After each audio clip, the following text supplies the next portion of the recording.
اسی طریقے سے ایک مسئلہ نیت کا بھی آ جاتا ہے. نیت کی ہم نیت کیسے کریں گے؟ نیت نام ہے دل کے ارادے کا.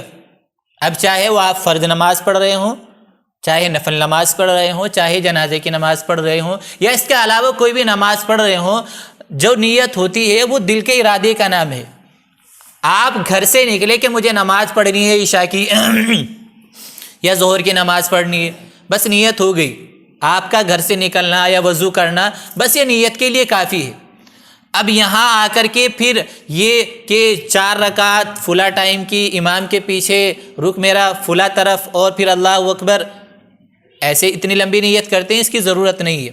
یہ میں کیوں کہہ رہا ہوں؟ یہ اس وجہ سے کہہ رہا ہوں کہ بعض مرتبہ امام صاحب جو ہیں رکوع میں ہیں، ہم وضو کر کے آئے، ہم وضو کر کے آ گئے، امام صاحب رکوع میں ہیں، ہم نیت کر رہے ہیں کھڑے کھڑے کہ 4 رکعت نماز عشاء کی پیچھے اس امام کے رک میرا کعبہ شریف کی طرف. ادھر دیکھا ہے کہ امام نے سمیع اللہ لمن حمیدہ بھی کہہ دیا، ہماری 1 رکعت بھی چلی گئی، جو 1 رکعت ملنے والی تھی وہ بھی چلی گئی.